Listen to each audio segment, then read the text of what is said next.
Hey, wrestling fans, Brian Crazy here. Welcome to Fight Nation Wrestling. This is part of the FM brand of wrestling and entertainment here on YouTube.com. My intention for this channel is to use it as I'm trying to think of the right adjective, but I want to use it to help promote my independent wrestling promotion. I want to get off the ground. But to help gain exposure for this channel, I am going to start making exclusive videos just for this channel. Yes, I still will be appearing on F and True Wrestling and F and True Entertainment, and I'm a proud member of the F and True clique. But I want to produce exclusive content for this channel.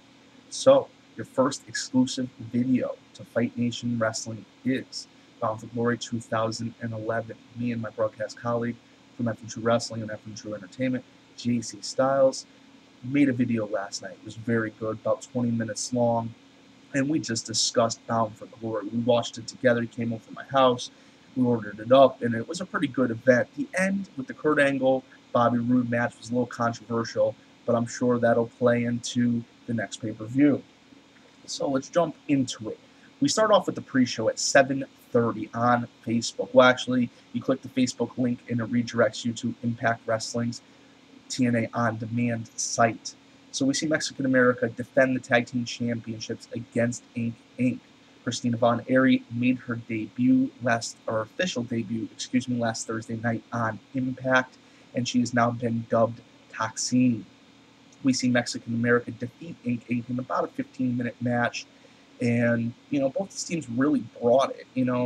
It's kind of a shame that this wasn't on pay-per-view, but once I run down this card and I tell you how stacked the night was, and there was like maybe a couple 1-minute promos here or there, but the majority of the content was just pure wrestling. It was fantastic. This is what Bound for Glory is all about. So we see Mexican America defeat Inc. and successfully retain their tag team titles. So then we go into the X Division title match. We see Austin Aries defending against the Wizard of Odd, Brian Kendrick. They hit some incredible maneuvers in this match. Brian Kendrick hit sliced spread on Austin Aries so hard, he actually flopped, stood back up, and flopped back over. It was something else. An incredible X Division match. Really reminds me of the older days in TNA. I enjoyed it a lot. I think JC enjoyed it a lot as well. As I mentioned at the start of this video, he is my broadcast colleague on our other site, F and True Wrestling. Please subscribe to that, and please subscribe to this site. So let's continue with the card. Then we go into Full Metal Mayhem, RVD versus Jerry Lynn. And last night when I did my video, I tried to give Jerry Lynn a little more credit than credit was due. He did an incredible job wrestling, and that's the one thing we believe here at the FM brand, is we believe in respecting the athletes. These guys go out there, they bust their tails for us, they can be paralyzed by the end of the night. Respect the athletes. These are human bodies, they're fighting physics. Not every move comes off exactly the way that we would like to see it, but these guys do go out there and do it for us. Jerry Lynn took some incredible bumps at the hands of RVD. RVD just dominated and decimated Jerry Lynn. RVD picked up the win. Jerry Lynn had one good spot where he powerbombed RVD into a ladder right outside the ringside area. But other than that, RVD just brought it to him, hit him with the Van Terminator to end the match. Jerry Lynn was in the corner. It's basically a coast-to-coast maneuver. Sorry, I'm thinking faster than I'm speaking right now, guys. But he had him in one corner with a ladder. Rob Van Dam jumps off the turnbuckle with a chair. Boom!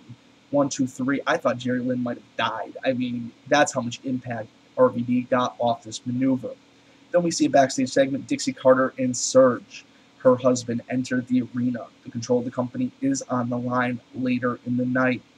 Then we go into Crimson against Matt Morgan and Samoa Joe. Samoa Joe's been defeated for several weeks. Crimson remains undefeated. Morgan and Crimson kind of have a little bit of exchange back and forth, but I think both men was really resistant to fight each other. I think this is going to play out into the next pay-per-view.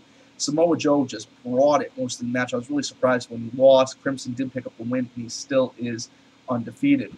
Then we go into a Falls Count Anywhere match. We see Mr. Anderson go against Bubba Ray Dudley, and this was brutal. Anderson was bleeding pretty good. He actually grabbed a side out of the ring, which was actually a dead-end sign wrapped with paper, smashed him with it. I mean, just some crazy stuff. It was a really good, old-school, hardcore. It's what the Philadelphia fans would expect, especially from one of the performers who was a member of the former ECW. Then we go into the Knockouts title match. Karen Jarrett, interjects herself as a special guest referee. We see Madison Rain go against Mickie James, go against Velvet Sky. going against the defending Knockouts champion Winter. This is kind of a strange match. It's a 4 corners match, but they tag in and out. And Velvet Sky picks up the win after Karen Jarrett is blinded with the mist from Winter. Tracy Brooks comes down, counts to 3. I'm sure there's going to be issues between Karen and Tracy. Then we go into an I Quit match. AJ Styles versus Daniels. Daniels, early on in the match, tries to impale AJ Styles with a screwdriver. These guys go back and forth until Daniels gets on the microphone, makes some comments about AJ's wife and kids that they should stop watching before he murders their father in cold blood. I mean, really uncalled for stuff. They really took this story to the next level. These guys go back and forth. AJ, after he hears that comment, just unleashes fury on Christopher Daniels to the point where Daniels is in the corner. AJ is holding a screwdriver to him, and Daniels says, "I quit." Goes running out of the ringside area.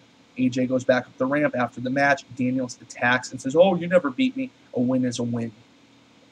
Jeff Jarrett comes out, founder of TNA Wrestling. He does not want Jeff Hardy in the building at his event. You know, he feels like Jeff Hardy disgraced his company. Jeff Hardy went through some personal demons, but everybody makes mistakes, and everybody deserves a second chance. I wish the best of luck to Jeff Hardy. I'm glad to see him getting back to work, because getting back to work is the best thing that he can do. It'll keep him busy. It'll keep his mind straight. Jeff Hardy and Jeff Jarrett end up getting into a brawl. These guys go back and forth. And then we go into the next match. We go into the Control of TNA Wrestling. I really thought Hulk Hogan wasn't going to show as good as he did tonight. He started off the match with a little bit of ring rust. Then we see him just get into it, you know, just like old school Hulk. It looked like he was wrestling from 10 years ago. You know what I mean? Ric Flair comes out to aid Hogan. We find out that Jackson James is actually Garrett Bischoff in the storyline. I knew this, but the fans find out tonight that he's actually Eric Bischoff's son, and he expects him to help Hogan win. And when Sting locks him into the Scorpion after an insane match between these guys, they both drew blood on each other. Sting locks him into the Scorpion. Garrett Bischoff, Jackson James, actually has the bell rung. Sting wins. Control of TNA Wrestling is back in Dixie Carter's hands. Immortal and Eric Bischoff come down and beat down on Sting. Sting begs Hogan for help. Hogan reverts from Hollywood back to Hulkamania and just destroys Immortal. It was great. It was great. We saw Abyss kind of standing behind the curtain, but he did not get involved. Then we go into the world title match, an incredible match. I mean, we saw angle slams, crippler cross faces, suplexes. I mean, you name it. Name a wrestling maneuver, arm drag, an angle slam into an arm drag. I mean, just the wrestling maneuvers were incredible. Kurt Angle did go into this match with an injured hamstring.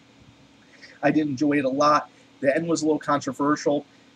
Kurt Angle had Bobby Roode pinned. Bobby Roode's hand was under the rope, and Kurt Angle's hand was on the rope for additional leverage.